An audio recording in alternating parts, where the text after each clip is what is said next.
اگر ابھی تک آپ لوگوں نے میری چینل خوفناک کہانی آفیشیل کو سبسکرائب نہیں کیا تو میری چینل خوفناک کہانی آفیشیل کو سبسکرائب کریں اور بیل آئیکن پر پریس کریں۔ شروع کرتے ہیں اللہ کے بابرکت نام سے جو بڑا مہربان اور نہایت رحم والا ہے۔ تمام تعریفیں میرے اللہ رب العزت کے لیے ہیں۔ خوفناک کہانیوں کے معزز ناظرین کو میری طرف سے السلام علیکم۔ امید کرتی ہوں آپ سب لوگ خیریت سے ہوں گے۔ خوفناک کہانیوں کے اس سفر میں آج آپ لوگوں کے لیے بہت ہی زیادہ دل دہلا دینے والی کہانی لے کر آئی ہوں۔ یہ خوفناک کہانی ملک عزیر شیئر کر رہے ہیں۔ ملک عزیر کہتے ہیں آج آپ کے ساتھ اپنی زندگی میں پیش آنے والی ایک بہت ہی زیادہ ڈرامنی کہانی شیئر کرنا چاہتا ہوں۔ یہ آج سے 17 سال پہلے کی بات ہے۔ جب میری پڑھائی مکمل ہوئی تو میں نوکری کی تلاش میں تھا۔ میرا ایک دوست تھا، اس کے سگے چاچو تھے، ان کے پیٹرول پمپس تھے کراچی میں۔ اس نے یہ کہا کہ میرے چاچو کو ایک لڑکے کی ضرورت ہے، ان کا ایک پیٹرول پمپ ہے ہائی وے پر، اس کی دیکھ بھال کے لیے، تو تم کراچی آ جاؤ۔ میں نے اپنے گھر والوں کو بتایا اور میں کراچی روانہ ہو گیا۔ اب میں ہر روز حیدرآباد سے کراچی نہیں آ سکتا تھا، میری رہائش کا بھی مسئلہ تھا۔ پیٹرول پمپ پر رہنے کی جگہ نہیں تھی۔ پیٹرول پمپ کی بیک سائڈ پر میرے دوست کے چاچو کا ہی ایک ویران مکان پڑا تھا۔ کسی دور میں جب انہوں نے یہ پیٹرول پمپ شروع کیا تھا، خریدا تھا، تو یہاں پر کبھی کبھار وہ آیا کرتے تھے۔ اس کے بعد سے وہ مکان بند تھا۔ میں نے اپنے دوست سے جب رہائش کی بات کی تو اس سے اپنے چاچو کو یہ بات بتائی تو ان کو اپنا وہ مکان یاد آ گیا اور انہوں نے یہ کہا کہ وہ مکان بالکل ٹھیک ہے، اس کی صفائی ستھرائی کروا کر تمہارے دوست کا وہیں پر رہنے کا بندوبست کروا دیتا ہوں۔ اس سے وہ آسانی سے پیٹرول پمپ کی دیکھ بھال بھی کر لے گا اور دیر رات تک وہاں پر ڈیوٹی بھی دے سکے گا۔ میں نے اپنے گھر والوں کو یہ بات بھی بتا دی کہ رہائش کا بندوبست بھی ہو چکا ہے۔ آج مجھے کراچی روانہ ہونا تھا۔ میں گھر والوں سے مل کر کراچی چلا گیا۔ سخت سردیوں کا موسم تھا۔ اپنے دوست کے پاس رکا۔ وہ صبح مجھے اپنے چاچو کے پاس لے کر گیا اور ہم لوگ ان کے آفس میں جب گئے تو وہاں پر انہوں نے ہمیں پیٹرول پمپ بھیج دیا۔ وہاں پر جب ہم لوگ گئے تو پیٹرول پمپ ہائی وے پر تھا، بالکل ویرانوں میں، صرف ایسے ٹریفک کے لیے جو وہاں سے گزرے اور اس کو پیٹرول کی ضرورت ہو۔ کافی بڑا پیٹرول پمپ تھا، ورکرز بھی تھے وہاں پر، مجھے سپرویژن کرنی تھی، دیکھ بھال کرنی تھی وہاں کی۔ وہاں کے لوگوں سے ملنے کے بعد میرے دوست نے کہا کہ آؤ میں تمہیں وہ مکان بھی دکھا دیتا ہوں۔ وہ مکان پیٹرول پمپ سے کچھ ہی فاصلے پر تھا، زیادہ سے زیادہ 5 منٹ کا فاصلہ۔ ایک ویران مکان جس کے آس پاس دور دور تک آبادی کا نام و نشان نہیں تھا، بس وہ ایک اکیلا مکان ہی تھا اس ویرانے میں جو اپنے ویران ہونے کی داستان چیخ چیخ کر سنا رہا تھا۔ اس دروازے پر لگے تالے کو تو دیکھ کر یہ لگ رہا تھا کہ شاید یہ 10 یا 12 برس سے بند پڑا ہے۔ پھر ایک ملازم کے کہنے پر وہ تالا توڑوایا گیا کیونکہ اس کی چابی کھو چکی تھی۔ مکان کے اندر جب ہم لوگ داخل ہوئے تو وہ بہت زیادہ گرد آلود تھا، بہت زیادہ گندا تھا۔ خیر 1-2 دن تک اس کی صفائی ہو گئی، میرے رہنے کا بندوبست بھی ہو گیا۔ اب میں نے مکمل طور پر وہاں پر جوائننگ دے دی۔ دن بھر تو مجھے پتہ ہی نہیں چلتا تھا، پیٹرول پمپ پر ایسے ٹائم گزر جاتا تھا۔ وہاں عملے کے لوگ بھی اچھے تھے، وہ لوگ رات 12 بجے کے قریب چلے جایا کرتے تھے۔ 1 بجے تک میں پیٹرول پمپ کو بند کر کے واپس آ جاتا تھا کیونکہ میرے دوست کے چچا نے یہ کہہ رکھا تھا کہ بہت رات تک وہاں پر نہیں رکنا کیونکہ وہ جگہ ایسی تھی کہ وہاں پر ڈکیتی کا بھی ڈر ہوتا تھا۔ اس لیے تو میں 1 بجے جیسے پیٹرول پمپ بند کر کے گارڈز کو بھی بھیج کے جب واپس آنے لگا تو جیسے اپنے مکان کی طرف آ رہا تھا میرے پاس ٹارچ تھی۔ میں نے اپنے مکان کے پاس 2 عورتوں کو کھڑے دیکھا، وہ باہر کھڑی تھیں میرے مکان کے باہر، جبکہ میں نے وہاں پر پہلے کسی کو نہیں دیکھا تھا۔ جب میں اپنے مکان کے پاس آنے لگا تو وہ میرے مکان کے پاس سے ہٹ کے دیوار سے دوسری طرف چلی گئی۔ مجھے بڑا تعجب ہوا، ابھی تو یہ 2 عورتیں سامنے کھڑی تھیں، انہوں نے برقعے پہنے ہوئے تھے، 2 عورتیں، بڑا عجیب یہ منظر تھا، بھلا اتنی رات کو یہ عورتیں کہاں سے آئیں؟ میں فوراً سے اپنی ٹارچ لے کر اس دیوار کی جانب گیا جس طرف میں نے انہیں جاتے دیکھا تھا۔ جب میں اس طرف بڑھا تو وہاں پر ان کا نام و نشان بھی نہیں تھا۔ میری تو حیرت کی کوئی حد نہیں تھی، دور دور تک پھیلے ان ویرانوں میں اور کوئی بھی نہیں تھا۔ وہ عورتیں کہاں گئیں مجھے نظر نہیں آئی۔ میرے مکان کے بالکل سامنے ایک گھنا درخت بھی تھا۔ اس درخت کے پاس میں نے ایک بلی کو بیٹھے دیکھا۔ وہ بلی بول رہی تھی، چلا رہی تھی۔ میں نے اس پر غور نہیں کیا۔ میں فوراً سے اپنے گھر آ گیا اور میں نے دروازہ بند کر لیا۔ تھوڑا سا میں ڈر گیا کہ یہ عورتیں کون تھیں، ابھی تو میرے سامنے تھی، آخر گئی کہاں پر؟ دن کا تھکا ہارا بستر میں لیٹا۔ ٹھنڈ ہونے کی وجہ سے سخت سردی میں نے ہیٹر چلایا اور اپنے بستر میں لیٹ گیا۔ اتنا تھکا ہوا تھا، اتنا سکون ملا کہ میری آنکھ لگ گئی۔ پتہ نہیں رات کا کون سا پہر تھا، مجھے دروازے پر دستک سنائی تھی۔ اٹھ کر دیکھا تو رات کے 2:30 بج رہے تھے، دسمبر کی ٹھٹھرتی رات، اور دروازے پر ایک اجنبی دستک۔ میں ڈر گیا کہ ویرانے میں رہتا ہوں، کہیں کوئی چور نہ ہو، کہیں کوئی مجھے لوٹ نہ لے یا مار نہ دے۔ میں بہت ڈر گیا۔ میں تو دروازہ کھولنے کے بارے میں سوچ بھی نہیں سکتا تھا۔ میں کان لگا کر سن رہا تھا، کوئی دروازے کو زور زور سے کھٹکھٹا رہا تھا، اور ساتھ میں پہلے بلی کے بولنے کی آواز آتی رہی۔ ایسے لگ رہا تھا میرے گھر کی دیوار کے اوپر ہی بیٹھ کر وہ بلی بول رہی ہے۔ اس کے بعد مجھے ایک عورت کی آواز سنائی دی۔ ایسے لگ رہا تھا کہ جیسے وہ عورت مدد کے لیے پکار رہی ہو، اور وہ بار بار یہ کہہ رہی تھی، دروازہ کھولو اور میری مدد کرو۔ میں نے خود اس کی آواز سنی۔ ایک عورت یہ صدا لگا رہی تھی اور دوسری عورت رونے کی آوازیں نکال رہی تھی، جیسے رو رہی تھی۔ میں تو دہل کے رہ گیا کہ یہ کیا ماجرا ہے؟ یہ تو وہی 2 عورتیں ہیں جن کو میں نے باہر کھڑے دیکھا تھا، یہ پھر کہاں سے واپس آ گئیں؟ یا اللہ، پتہ نہیں یہ کون ہے؟ میں سہمے قدموں کے ساتھ باہر نکلا۔ میں نے دروازے میں سے جیسے ہی باہر دیکھنا چاہا، دروازے کے اندر باہر دیکھنے کی جگہ تھی، تو جب میں نے وہاں سے باہر دیکھنا چاہا تو وہ سامنے کھڑی تھی۔ ان کے ہاتھ میں کوئی روشنی بھی تھی، وہ بہت زیادہ بھیانک چہروں والی تھی۔ ایک کی آنکھوں میں سے شعلے نکل رہے تھے، اور جو بول رہی تھی اس کے بہت لمبے لمبے دانت تھے۔ ان کو دیکھ کر ہی محسوس ہو رہا تھا کہ وہ کوئی اور مخلوقات ہیں، وہ چڑیلیں ہیں یا پچھل پیری ہیں۔ میں بہت ڈر گیا۔ میں نے اتنے آہستہ سے قدم اٹھائے کہ میرے قدموں کی آہٹ بھی نہ وہ سن لیں۔ جیسے میں پیچھے پلٹ کر کمرے میں جانے لگا تو دیوار پر بیٹھی اس بلی نے پھر بولنا شروع کر دیا۔ یہ وہی کالی بلی تھی جو باہر اس درخت کے نیچے بیٹھی ہوئی تھی۔ ایسا لگ رہا تھا یہ بلی مجھے ان کے آنے کے بارے میں بتا رہی تھی، یا یہ بلی ہی شاید ان کو یہاں پر لے کر آئی تھی۔ جو کچھ بھی تھا، جب میں نے باہر ان کو جا کر دیکھا تھا تب بھی یہی بلی تھی جو بول رہی تھی درخت کے نیچے، اور ابھی بھی میرے گھر کی دیوار پر بیٹھی پین کر رہی تھی اور رو رہی تھی۔ وہ بہت خوفناک رات تھی۔ میں بہت ڈر گیا۔ میں نے دروازہ بند کیا۔ میں نے سن رکھا تھا کہ ایسی مخلوقات آگ سے ڈرتی ہیں۔ میں کبھی کبھار اسموکنگ کر لیا کرتا تھا۔ میں نے جلدی سے سگریٹ سلگایا، بہت خوف زدہ تھا، اور میں نے آیت الکرسی پڑھنا شروع کر دی۔ آیت الکرسی پڑھ کر میں نے پورے کمرے میں حصار کر لیا اور اللہ سے مدد مانگنے لگا۔ میرے پاس اس وقت سمارٹ موبائل نہیں تھا، میرے پاس ایک سمپل موبائل تھا۔ اس پر میں نے گھر کال کرنے کی کوشش کی، اپنے دوست سے بھی رابطہ کرنے کی کوشش کی۔ گھر کا تو فون مل ہی نہیں رہا تھا، نہ ہی میرے دوست کا۔ اس کا نمبر پاورڈ آف جا رہا تھا، یا شاید وہاں پر سگنل ہی نہیں تھے۔ بہت خوف آ رہا تھا کہ اب کیا کروں، کہاں جاؤں۔ کافی دیر وہ دروازے کے باہر کھڑی مجھے بلاتی رہی، روتی رہی، زور زور سے دروازہ بجاتی رہی۔ اس کے بعد ایک دم سناٹا چھا گیا، اور ایسا لگا کہ وہ بلی گھر کے باہر کی طرف کود گئی ہے۔ کسی کے چھلانگ لگانے کی بھی آواز آئی۔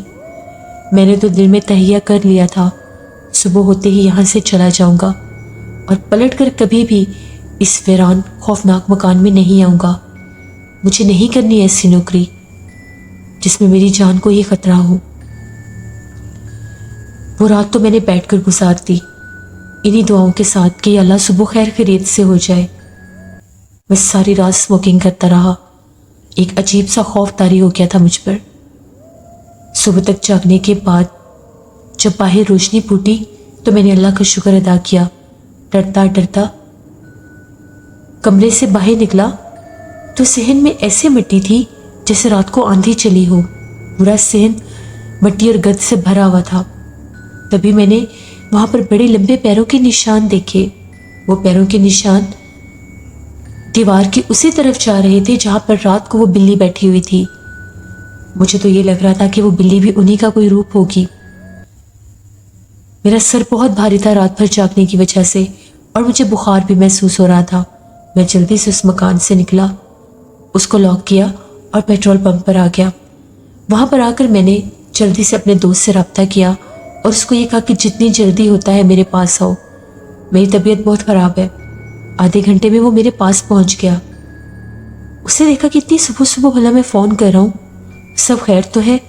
جب وہ آیا تو میں بخار میں تپ رہا تھا. وہ مجھے اپنے ساتھ گھر لے کر گیا. ناشتہ کروانے کے بعد ڈاکٹر کے لے کر گیا تو ڈاکٹر نے یہ کہا کہ یہ ڈیپ شاک میں ہے, اس لیے اس کو بہت سا بخار بھی ہے. مجھے کچھ میڈیسنز دی گئیں. ڈاکٹر کے پاس ہونے کے بعد جب میں واپس آیا تو میں نے اس کو رات والا سارا معاشرہ بتایا. میرا دوست سن کر ڈر گیا اور اس نے اپنے چاچو کو فون کیا. جب وہ آئے تو میں نے انہیں بھی جب میں نے ساری بات انہیں بتائی تو میری بات سن کر وہ کافی زیادہ پریشان ہو گئے. ان کا یہ کہنا تھا آج سے 12 سال پہلے انہوں نے جب یہ پیٹرول پمپ لیا تھا تب یہ حصے بالکل ویران اور سنسان تھے. دور دور تک کسی مکان کا نام و نشان نہیں تھا. تو وہاں پر سامان رکھنے کی غرض سے اور وہاں پر رکنے کی غرض سے یہ مکان انہوں نے ہی بنوایا تھا, جس میں صرف 2 کمرے تھے اور 4 دیواری, ایک باتھ روم اور ایک چھوٹا سا کچن. یہی اس مکان کا نقشہ تھا. ان کا یہ کہنا تھا کہ میں آج تک وہاں پر رات نہیں رکا, لیکن 1 سے 2 بار میں نے گارڈ کو وہاں پر رکنے کے لیے بولا تھا, لیکن آدھی رات کو گارڈ وہاں سے نکل جاتا تھا اور یہ کہتا تھا کہ مجھے اس اکیلے مکان میں نیند نہیں آتی, مجھے ڈر لگتا ہے. پتہ نہیں شاید اس کے ساتھ بھی یہی ماجرا ہوا ہو. میں نے ان کو صاف کہا کہ میں جاب کرنے کے لیے تو تیار ہوں, لیکن میں رہائش وہاں پر نہیں رکھ سکتا اور اتنا آسان نہیں تھا میرے لیے کہ میں پہلے پمپ پر جاتا اور پھر شہر میں اپنے لیے کوئی رہائش رکھتا. میں نے یہ کہا کہ میں کچھ عرصے کے لیے اپنے گھر جانا چاہتا ہوں. میں مینٹلی ڈسٹرب ہو چکا تھا. جب میں واپس آیا تو میرا بخار نہیں ٹوٹتا تھا. مجھے وہی نائٹ میئرز, ڈراؤنے خواب آتے تھے اسی مکان کے, اور وہی 2 خوفناک عورتیں میرے پاس بیٹھی دکھائی دیتی تھی اور وہ کالی بلی جیسے میرے پیروں کے اوپر اپنے پنجے مار رہی ہوتی تھی. یہ خوفناک خواب دیکھ دیکھ کر میں ڈر گیا تھا. 6-7 دن گزرے تو میرے دوست کی مجھے کال آئی اور اس نے یہ کہا کہ میرے چاچو نے اس ویران مکان پر کسی عامل کو بھیجا تھا. تو جب عامل نے اس کا جائزہ لیا تو ان کا یہ کہنا تھا کہ یہ ویران مکان جو ہے, یہاں پر یہ جو راستہ ہے اور وہ جو درخت ہے یہ چڑیلوں کا گزرنے کا راستہ ہے, ان کی گزرگاہ ہے. وہ ہر رات یہاں سے گزرتی ہیں. یہ مکان ان کی گزرگاہ میں ہے, اس لیے وہ یہاں پر کسی کو رہنے نہیں دیتی. اس لیے یہ مکان اتنا ویران اور سنسان ہے. یہاں پر اگر کوئی بھی رہنے کی کوشش کرے گا تو اس کا یہی حال ہوگا. پیٹرول پمپ کی طرف وہ اس لیے نہیں جاتی کہ وہ ان کی گزرگاہ کا راستہ ہی نہیں ہے, لیکن دیر رات کے کسی انسان کا وہاں رکنا بھی کسی خطرے سے خالی نہیں ہوگا. میرے دوست نے کہا تمہاری ہمت ہے کہ تم نے ایک رات بھی اس مکان میں گزاری اور تم نے باقاعدہ ان مخلوقات کو دیکھا بھی اور ان کی آوازیں بھی سنی. مجھے وہ سارا وقت یاد آ گیا جب وہ مکان کے باہر کھڑی تھی اور جب رات بھر وہ دروازے بجاتی رہی تھی. میں بہت ڈر گیا. میرے گھر والوں کو جب اس بات کا پتہ چلا تو گھر والوں نے کہا کہ ہم نے تمہیں بھیجنا ہی نہیں ہے واپس, ہمیں اس پیٹرول پمپ پر بھی نہیں بھیجنا. کیونکہ جب مجھے بہت زیادہ ڈراؤنے خواب آنے لگے تھے اور بخار نہیں ٹوٹتا تھا تو میرے ابو مجھے ایک بزرگ کے پاس لے کر گئے تھے, وہی حیدرآباد میں. تو جب ان کے پاس گئے, وہ سبز مسجد کے پاس رہتے تھے, وہاں پر لے کر گئے, انہوں نے مجھے دم کیا. تو ان کا یہ کہنا تھا کہ اس کے اوپر ان مخلوقات کا بسیرا ہو چکا ہے، اثر ہو چکا ہے، کیونکہ یہ رات بھر ان کے بالکل قریب رہا. وہ اس کے پاس بار بار آ رہی تھی. اس نے بہت عقل مندی کا مظاہرہ کیا جو اس نے ان کی کسی بات کا جواب نہیں دیا. اگر یہ جواب دے دیتا تو اسی ٹائم وہ اس کو جانی نقصان دے دیتی. وہ بہت سخت جگہ ہے، بہت بھاری جگہ ہے. وہاں پر ان چڑیلوں کا بسیرا بہت سالوں پہلے کا ہے. عرصہ دراز گزر چکے ہیں انہیں وہاں پر آباد ہوئے اور وہاں پر گزرتے. میں بہت ڈر گیا یہ سن کر. پھر انہوں نے مجھے ایک تعویذ دیا، کالی ڈوری والا، اور یہ کہا کہ اس کو اپنے گلے سے بالکل بھی نہیں اتارنا، یہ تمہاری حفاظت کرے گا. تم نے باوضو رہنا ہے، 5 وقت کی نماز پڑھنی ہے. کوشش کرو رات سونے سے پہلے بھی باوضو ہو کر سویا کرو. آیت الکرسی، چاروں کل اور درود پاک پڑھ کر سویا کرو. تمہیں ڈراؤنے خواب نہیں آئیں گے. پھر میں نے ایسا ہی کیا. وہ تعویذ میں نے اپنے گلے میں پہن لیا. آج بھی وہ میرے گلے میں ہی ہوتا ہے اور میرا معمول ہے میں رات سونے سے پہلے چاروں کل، آیت الکرسی اور درود پاک پڑھ کر سوتا ہوں. اپنے اوپر حصار کر کے سوتا ہوں تو مجھے اب ڈراؤنے خواب نہیں آتے. لیکن میرا دوست بتاتا ہے اس کے چاچو جو تھے، جب سے انہوں نے عامل کو وہاں پر بھیجا تھا وہ بیمار رہنے لگ گئے، یہاں تک کہ آہستہ آہستہ ذہنی توازن بھی کھو بیٹھے. انہوں نے 2 سے 3 عامل کو وہاں پر بھیجا تھا کہ وہ وہاں پر عملیات کر کے ان مخلوقات کو وہاں سے نکال دیں. وہ چیز ان پر بھاری پڑ گئی. پہلے ان کو پیرالائز اٹیک ہوا، اس کے بعد تقریباً 2 سال کے بعد ان کی ڈیتھ ہو گئی. شاید ان کو وہاں پر ان مخلوقات کو نکالنے کے لیے عملیات کرنے بھاری پڑے اور انہیں مخلوقات نے ان کو جانی نقصان بھی دے دیا. کیونکہ میرا دوست یہ بتاتا تھا کہ جب ان کے چاچو کا ذہنی توازن پلٹا تھا تو اس سے پہلے ان کو 2 سے 3 بار دورے پڑے تھے اور وہ یہ کہتے تھے میرے سامنے 2 عورتیں آتی ہیں اور وہ مجھے آ کر ڈراتی ہیں اور یہ کہتی ہیں تم نے ہم سے ہمارا گھر چھیننے کی کوشش کی، ہم تمہیں جان سے مار دیں گی. 2 سال وہ ایسی ہی باتیں کرتے تھے اور سب ان کو یہ کہتے تھے ان کا ذہنی توازن پلٹ گیا ہے. ان کے بہت سے علاج کروائے گئے. بالآخر ان مخلوقات نے ان کو جانی نقصان دے ہی دیا. وہ ویران مکان، وہ چڑیلوں کی گزر گاہ آج بھی وہاں پر ویران اور بنجر پڑا ہے. وہاں پر جانے کے بارے میں کوئی سوچ بھی نہیں سکتا، نہ ہی کسی میں اتنی ہمت ہے کہ وہاں پر جا کر رات گزار سکے، کیونکہ وہ مسکن ہے ان چڑیلوں کا جو رات بھر وہاں چلتی پھرتی ہیں اور وہ علاقہ ان کے زیر اثر ان کی گزرگاہ ہے. یہ میری ایک کہانی ہے. 17 برس بیت گئے ہیں. آج بھی یاد کرتا ہوں تو رونگٹے کھڑے ہو جاتے ہیں اور ایسا لگتا ہے جیسے یہ کل کی بات ہو. میں حیدرآباد میں ہی جاب کرنے لگ گیا. اللہ کا شکر ہے اب میرا اپنا کاروبار ہے. اب مجھے جاب کی کوئی دقت نہیں ہے. میری شادی بھی ہو چکی ہے اور میرا گھر بھی آباد ہے. لیکن یہ حادثہ میں کبھی نہیں بھلا سکتا، کبھی اس کو فراموش نہیں کر سکتا جو میں نے آپ کے ساتھ شیئر کیا. میرے جیسے بہت سے نوجوان مجبور حال دوسرے شہروں میں جاتے ہیں روزگار کی تلاش میں اور رہائش کے لیے جہاں جگہ ملتی ہے وہیں پر رہ لیتے ہیں. لیکن کبھی بھی اپنی زندگی کو کسی نقصان اور خطرے میں نہ ڈالیں. ہمیشہ ایسی جگہوں پر جا کر رہیں، ایسی جگہوں پر اپنا ٹھکانہ بنائیں جو آباد ہو، جہاں پر انسانوں کا گزر بسر ہو، جہاں پر اذان کی آواز آتی ہو اور جہاں پر نماز ادا کی جاتی ہو. ایسی جگہوں پر شیاطین جنات اپنا بسیرا کم کرتے ہیں. ویرانوں میں کبھی بھی مت جائیں کیونکہ وہ اماج کا ہوتی ہے ان مخلوقات کی جنہیں ہم دیکھ نہیں سکتے. یہ میری ایک کہانی تھی جو میں نے آپ کے ساتھ شیئر کی. بہت شکریہ ملک عزیرہ آپ کا. ویسے یہ تھی آج کی خوفناک کہانی. آئی ہوپ آپ لوگوں کو بہت پسند آئی ہوگی. اپنا فیڈ بیک مجھے ضرور دیں. آج کی خوفناک کہانی آپ لوگوں کو کیسی لگی؟ آپ لوگ بھی اپنی خوفناک کہانیاں شیئر کر سکتے ہیں ڈسکرپشن باکس میں دیے گئے ای میل آئی ڈی nursheen57@gmail.com پر. اس کے علاوہ آپ لوگ مجھے کمنٹ باکس میں بھی اسٹوری شیئر کر سکتے ہیں. ہارر سٹوریز اردو پر میں بہت ہارر سٹوری آن ایئر کر رہی ہوں، اس کو بھی وزٹ کریں اور سبسکرائب کریں. اسکیری اردو ٹیلز میری سسٹر کا چینل ہے، ان کو بھی جا کر سبسکرائب کریں اینڈ سپورٹ کریں. اپنا بہت سا خیال رکھیے گا. اپنی جھر و دعاؤں میں مجھے، میری فیملی، میرے پورے پاکستان کو یاد رکھیے گا. Thank you for listening my stories. Stay blessed. اللہ نگہبان.